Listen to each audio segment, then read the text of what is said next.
izinkan sebelum kami menyampaikan terkait dengan kesaksian kami, mohon kiranya diperkenankan untuk menampilkan slide. Silakan. Ya, terima kasih Yang Mulia. Pertama, kami diminta untuk memberikan kesaksian terkait dengan mekanisme perencanaan, penganggaran, dan pencairan bantuan sosial dalam kapasitas kami sebagai pimpinan Komisi 8 DPR RI dan juga sebagai anggota DPR RI yang bermitra dengan Kementerian Sosial yang merupakan mitra pemerintah, mitra kami di pemerintah yang bertanggung jawab terhadap perlindungan sosial. Nah, kami ingin menyampaikan bahwa perlindungan sosial ini merupakan salah satu dari upaya pemerintah untuk memberikan dukungan kepada masyarakat dalam menghadapi situasi yang dapat menimbulkan kerentanan atau guncangan dalam kehidupan mereka. Perlindungan sosial tentu merupakan amanat dari Undang-Undang Dasar 1945 dan pasal dalam pembukaannya dan juga di dalam pasal 34 Undang-Undang Dasar 45 bahwa fakir miskin dan anak-anak terlantar dipelihara oleh negara. Pengejawantahan dari Undang-Undang Nomor 11 Tahun 2019 tentang kesejahteraan sosial, Undang-Undang 13 Nomor 11 tentang penanganan fakir miskin, dan Undang-Undang tentang pekerja sosial di tahun 2019. Nah, kami ingin mengklarifikasi terkait dengan beberapa istilah yang muncul dalam berbagai perdebatan selama ini, yaitu istilah perlinsos atau perlindungan sosial yang kerap kali disamaratakan dengan istilah bantuan sosial. Kami pertegas soal klarifikasi seperti ini agar masyarakat bisa mengetahui bahwa sesungguhnya bantuan sosial itu adalah bagian dari perlindungan sosial. Ada kategori lain dari perlindungan sosial itu adalah jaminan sosial. Kalau jaminan sosial itu adalah, misalnya contohnya adalah jaminan kesehatan, jaminan kehilangan pekerjaan, di mana negara atau pemerintah memberikan bantuan iuran bagi masyarakat. Nah, dan yang ketiga adalah ada namanya subsidi. Nah, ini semua Bapak Ibu sekalian yang mulia masuk dalam kategori bantuan perlindungan sosial.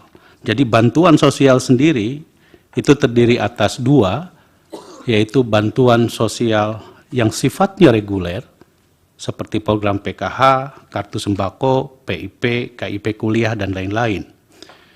Dan ada juga bantuan sosial yang diambil kebijakannya pada kondisi tertentu, seperti BLT El Nino maupun BLT BBM.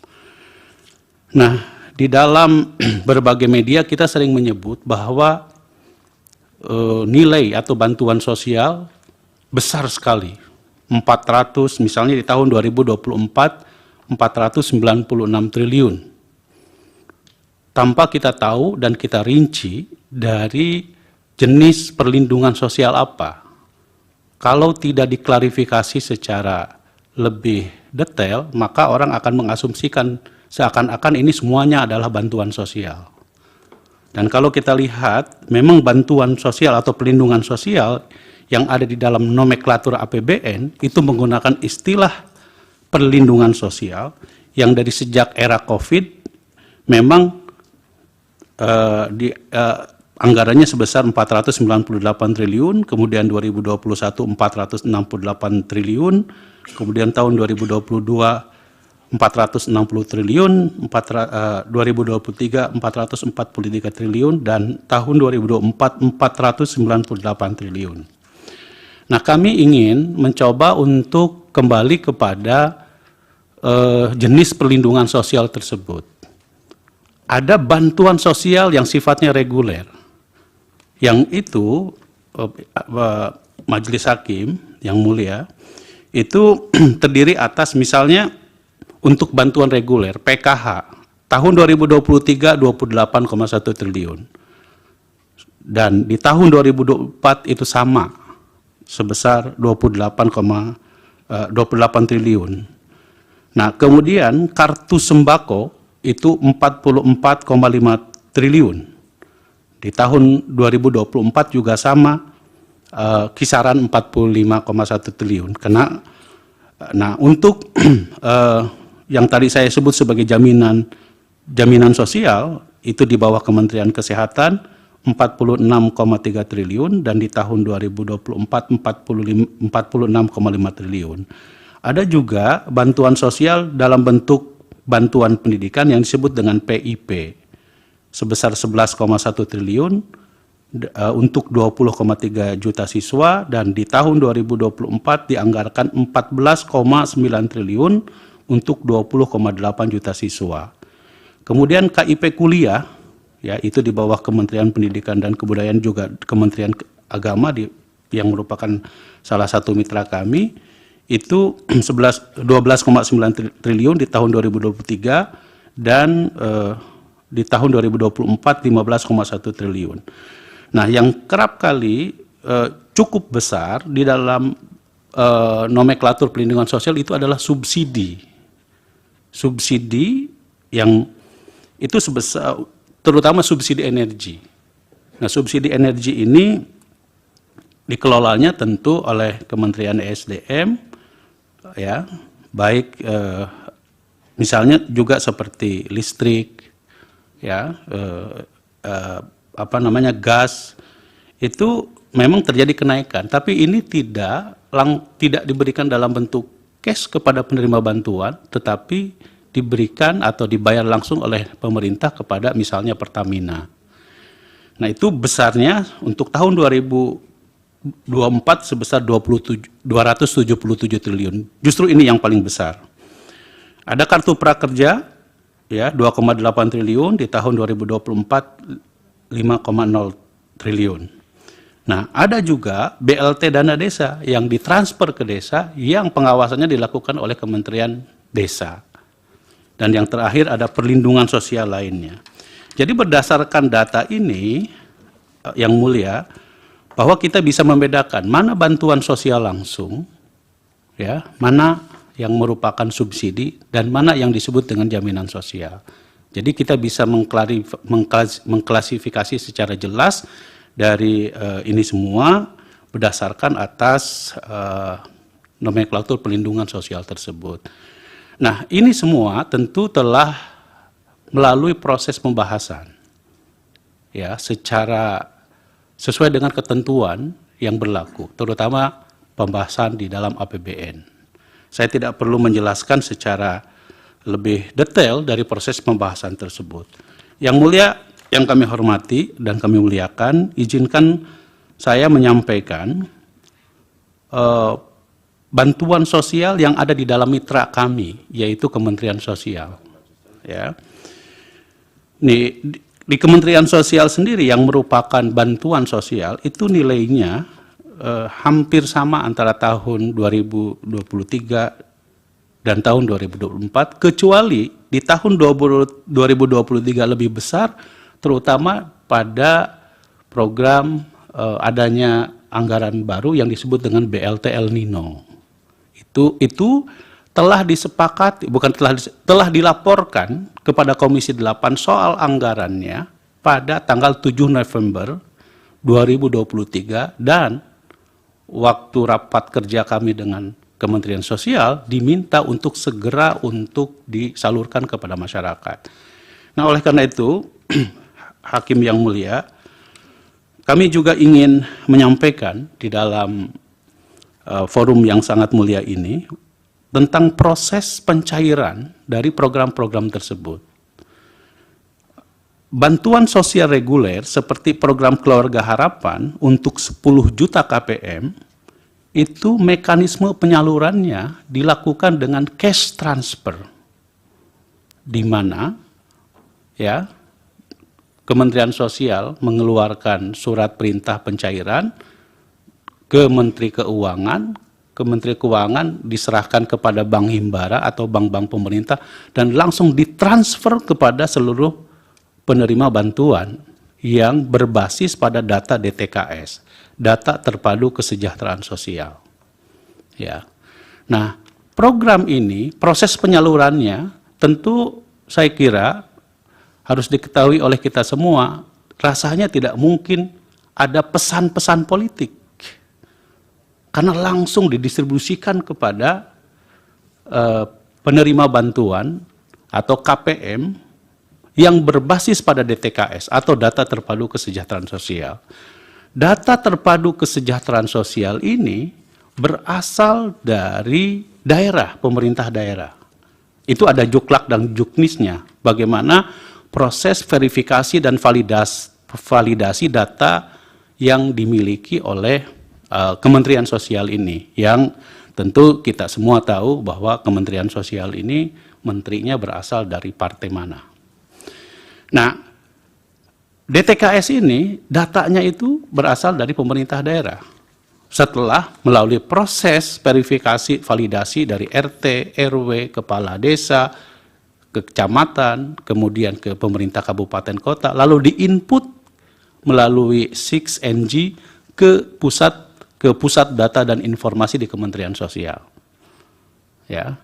Nah, ketika penerima bantuan itu dilakukan cash transfer kepada seluruh penerima bantuan tersebut, dan ada juga bantuan sosial ini disalurkan melalui PT Pos Indonesia.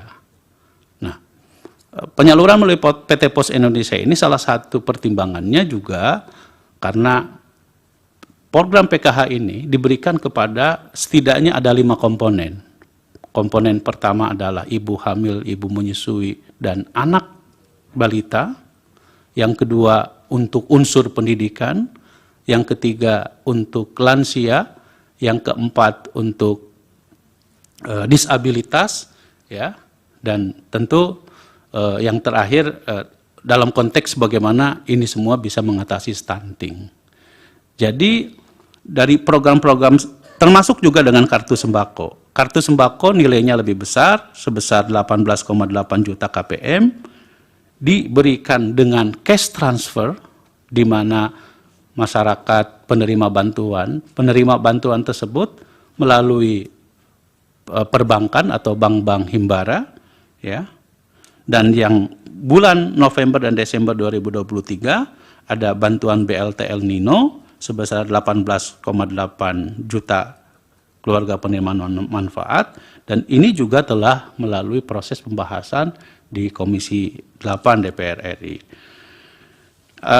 Yang mulia Majelis Hakim, kami bisa tunjukkan ini adalah kesimpulan rapat kerja yang telah disepakati pada tanggal 31 Agustus mengenai anggaran tahun 2024.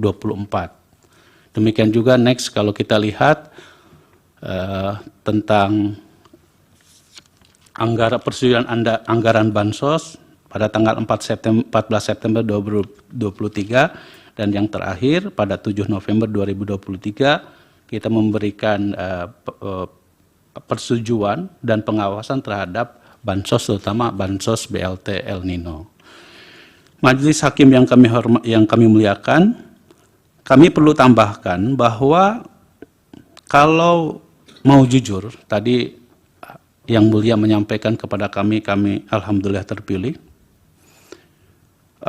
Sebagai anggota legislatif tentu kami menginginkan setiap program-program dari mitra kami juga kami ingin memiliki insentif elektoral.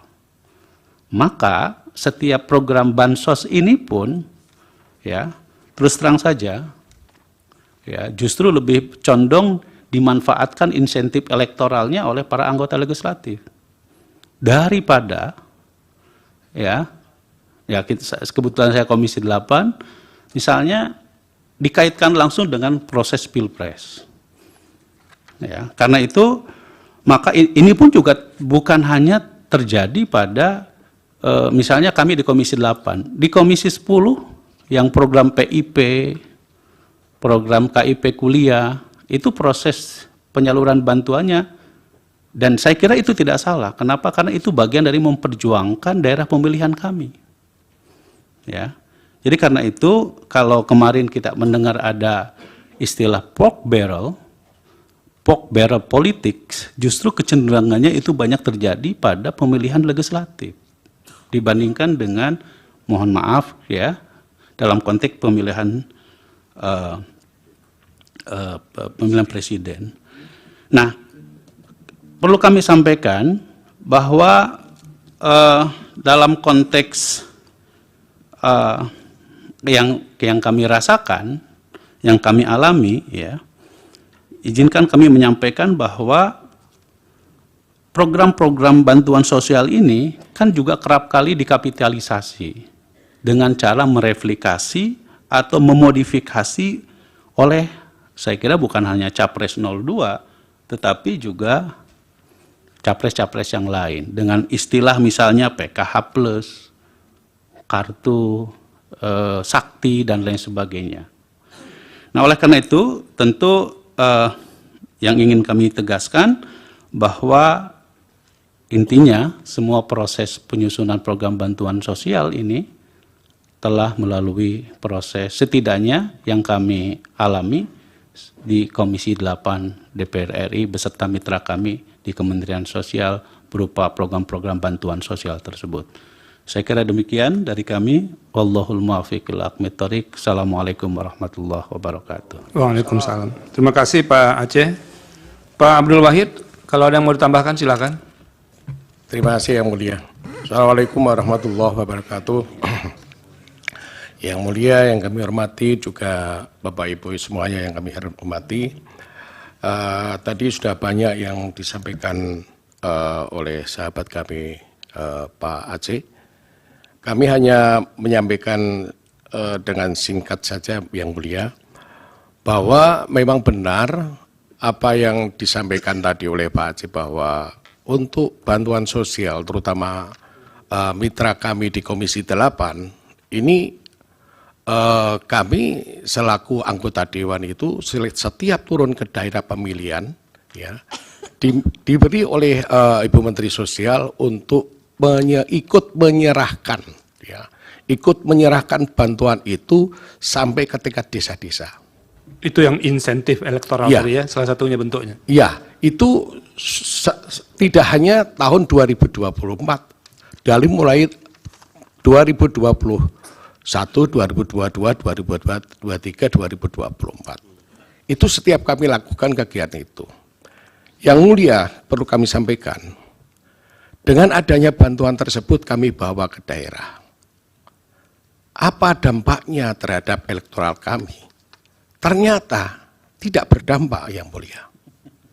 Contoh, di Komisi 8, 51 anggota DPR di 2024 ini yang terpilih dari 51 hanya 21 anggota Dewan. 30 tidak terpilih, Yang Mulia. Ini artinya kalau dikatakan itu adalah bantuan sosial membuat dampak kepada salah satu capres, salah satu elektoral dari Nggak usah berpendapat Pak. Nanti biar itu kita tidak ada artinya, Yang Mulia. Ya, disampaikan Demikian, aja faktanya. Ya, demikian Yang Mulia yang kami sampaikan, nanti bisa kami tambahkan dalam pendalaman. Terima kasih. Wassalamualaikum warahmatullahi wabarakatuh. Terima kasih Pak Abdul Wahid. Pak Aceh, silakan dari pihak terkait kuasa hukumnya memperdalam. Terima kasih Yang Mulia. Pak Aceh, mohon dijelaskan lebih detail tentang bantuan El Nino. Karena di dalam sidang ini ada seorang ahli dalam sidang yang lalu menerangkan bantuan El Nino itu naik drastis begitu. El Nino-nya sudah berakhir bulan November, terus sampai Januari masih juga ada bantuan El Nino. Apa itu betul? Berdasarkan data yang diungkapkan tadi, apa betul ada lonjakan kenaikan bantuan El Nino itu? Lalu kemudian, tolong juga dijelaskan lebih detail. Bantuan El Nino itu, apa dikasih duitnya begitu, atau dibawa gelondongan begitu, atau ditransfer juga melalui bank ke rekening masing-masing penerimanya, atau sebagian disalurkan juga.